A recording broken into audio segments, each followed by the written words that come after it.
kg 400 à peser. Elle a 4 combats, 3 victoires, 2 par KO, 1 par décision et un nul. Ernesta Kareckaite.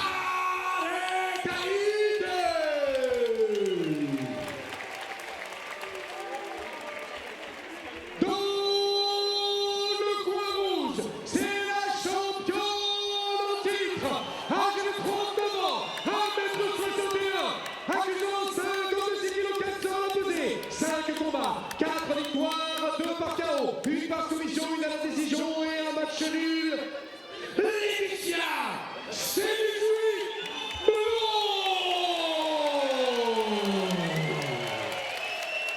pour ce main event 5 reprises. Absolutely. You have to pace yourself a little bit differently. And for somebody like Laetitia Blot with her very muscular build, you've got to be careful not to blow your load too early.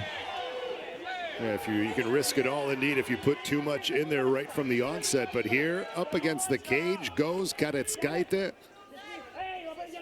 It felt like an opportunity there for Blot. Blot very, very well here, though. As you can see, Blot has no space to work with. But again, this is more of a stalling technique than something that's gonna, you know, cause any damage or threaten submission-wise. You could adjust it into perhaps an omoplata, but then she would have to get her leg under the chin of Blot, and that's not going to happen here in this position. Now, this is an interesting start here to a main event, 5 times 5 rounds, 5 minutes apiece as well. Now we're going down on the mat here. We've been there for a while, in fact. And are we going to try to find, or is Blot going to try to find that stacking position we were talking about earlier? Right now she seems, I mean, she's past the leg. She's in side control, so you can see Kareckaite being very, very mobile. She doesn't want to be a stationary target, but that's easier said than done. I mean, Blot, she's, okay, separation there, but Blot, she is very good at just finding her opponent and sticking to them like a leech. She does lean forward a lot, though, in her stance, and she's got to be careful with that. She could get caught with an uppercut or a knee, perhaps up the middle. And she is on springs, indeed. Kareckaite looking to try to find that striking position, try to find that perfect distance to try something out. But Blot is well in tune, is avoiding everything possible. So far, she can't even get those shots off. Yeah, it's almost like striking-wise, Kareckaite has forced Blot into a bit of a defensive shell. Because, I mean, she is definitely the more seasoned striker out of him. And Blot has talked about it openly. I mean, she said something along the lines of, yeah, sure, I train boxing, but I'm not going to become a pro boxer in the span of just 2 years. So she's well aware of what her strength is. She's not trying to be something that she's not. She uses her striking as a means to an end, and that end should be on the mat. Look at that. Did you see that strike? You were kind of looking downwards for a second. Sebastian, the head, just kind of walking into the fist for a moment right there. Oh, there, that's an interesting one as Blot gets the, the charge on the cage. So this is much better for Blot here. I mean, you could tell, like that strike, which I unfortunately missed because that was 1 second I looked down. But Kareckaite, when she finds her rhythm on the feet, she's dangerous. I mean, she's like just a dangerous, jumpy striker who likes to keep her opponents at the end of her strikes and kicks. And once she does find that, once you just find her distance, expect her to start throwing that high right kick as well, which can be devastating. And again, we're locked in this position here, similar to what we had in round number 1, although a different area of the cage. And again, with the ultimate question, which of the two will be able to find a way out? And so if you're Laetitia Blot right now, what are you trying to establish in this area of the cage? Well, she wants to get the fight to the ground. There's no question about that. But she would want to ideally be able to step over her legs, cross them over her opponents, and then try to go for that classic judo hip toss, or perhaps connect double underhooks, and then basically go for a body lock takedown. See, there we saw that uppercut that I was alluding to earlier. It is a good deterrent when you know that your opponent is going to shoot, because hitting them with it, or even just showing it, it adds, you know, just that little speck of doubt. which really could be a deciding factor. Yeah, doubt is obviously seen as the enemy. If you doubt, you're in trouble. And Blow here looking for, going for that left leg. And Kareckaite finding the easy way out on that one. And then there's we're talking about the age difference earlier, the potential of going 5 rounds. Is that going to be a factor, or is Blow just simply too well prepared? It's hard to say. In general, statistically, if you look, if you look at the UFC as an example, the younger fighter tends to win 65% of the time.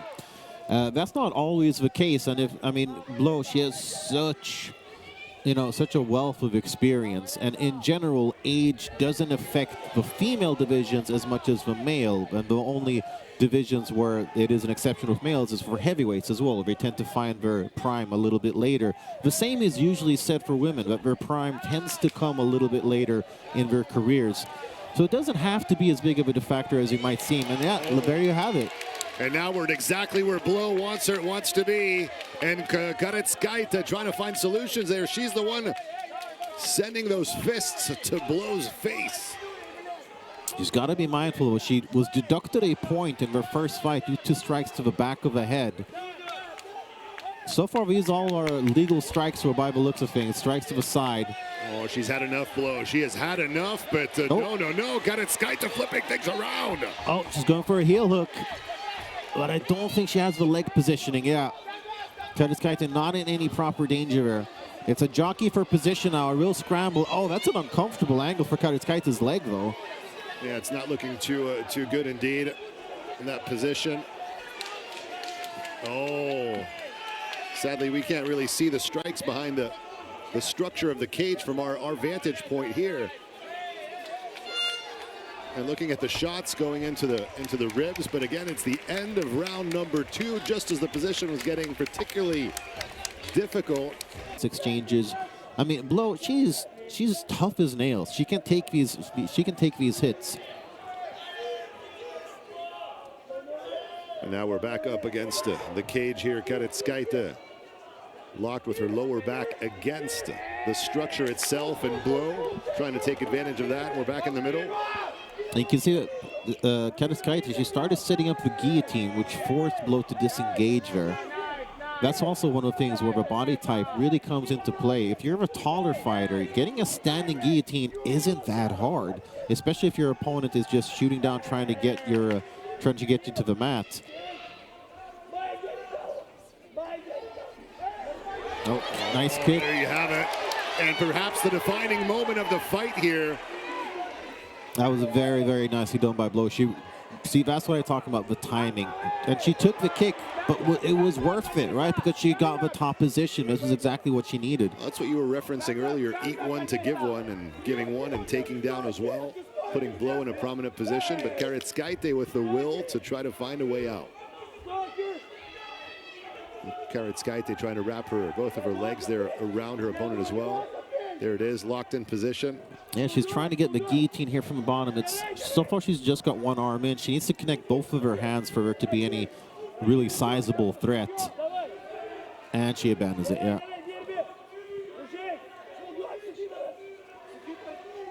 And she attempts it yet again. It's an interesting way.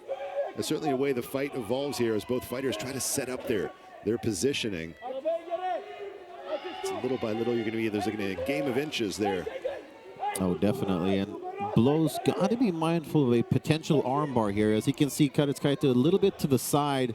Okay, adjustment being made here, but there was a potential threat of an armbar from the bottom. You can see how Kareckaite kind of starts scooting to one side. That's usually the telltale of either trying to push off or trying to set up a submission. And Blow again trying to find an angle to attack the face of her opponent. Oh, Kareckaite also being creative in the response. I like the activity from Kareckaite. You never see her just accept the disadvantageous position, but nice adjustment there from Blow. Advances down to north-south position. Well, Kareckaite just putting the pressure on the feet, raising her waist and lower back area. And that position is seemingly an interesting one for Blot to try to operate and advance her game plan here. Well, for some reason, north-south position is one of top positions you don't see as often in MMA, but it can be very, very effective, especially if you want to go for a Kimura, for example. North-south choke is always there. We'll see what Blot does. There under a minute left to work here in the 4th round. Same way that it was earlier. And the French crowd just turning on the Laetitia, obviously to support the home favorite. Kareckaite is moving really well. She's angling away from the cage very nicely, but it might be too little too late. Now we're back up against the cage here, Sebastian. And it looked like we had a mobile round number 5 up until this point, but if things are going to settle up against the cage, this is going to be in favor, no doubt, undoubtedly, of the French fighter. Oh, absolutely. You saw that Kareckaite trying to frame off of her opponent's face, but it didn't really do her any favors. All it did was force Blot to readjust, lower her center of gravity. Heavy hips here, overall from Kareckaite, preventing Blot from getting the takedown. So props to Blot for preventing Kareckaite from finding the distance and using her striking advantage all throughout the main event tonight.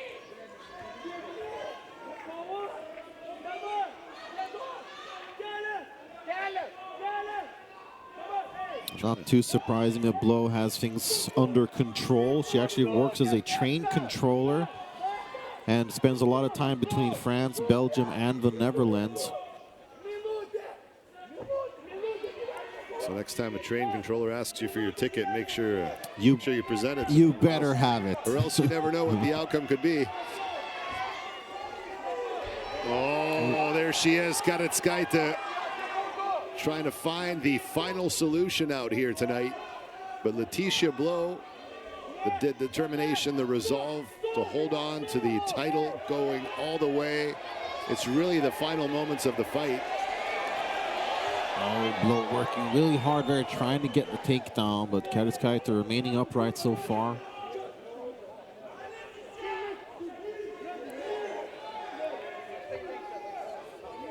I really would love to be a little fly right now and go over to the judges' scorecards. Oh, and look at that for Blot. Down she goes. Last second takedown attempt, lands a couple of shots there as well. That was exactly what Blot needed to put a stamp on that round. Oh, the moment of truth now as both fighters raise the arms in victory. And there we have it. We're going into the scorecard scenario for the 2nd time that both fighters met. Remember the outcome of the last time they met in October 2021, the decision going unanimously in favor of, for a draw rather. And we'll see how things shape up tonight.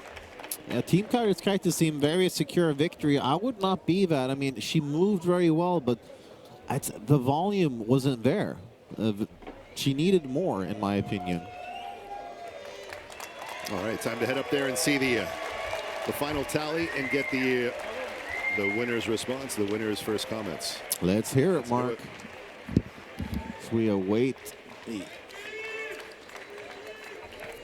the final official announcement of the night here in Paris as Hexagone MMA 6 comes to a close.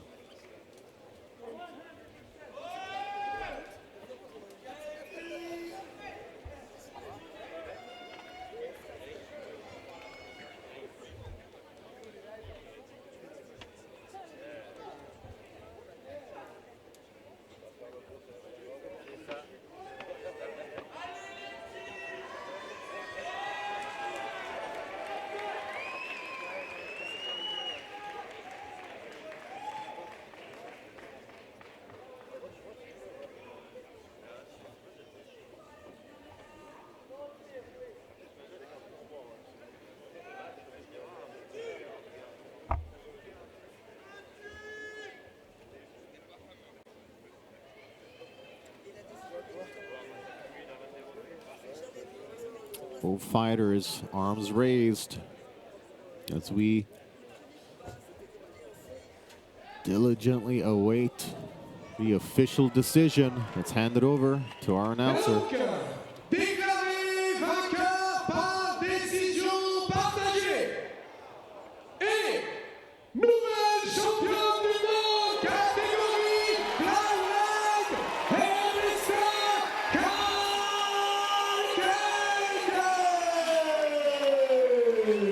Oh, wow, an upset there as Ernesta Kareckaite gets the nod from the judges. I guess the striking was enough to secure some of those rounds. I'd be very interested in seeing the judges' scorecards.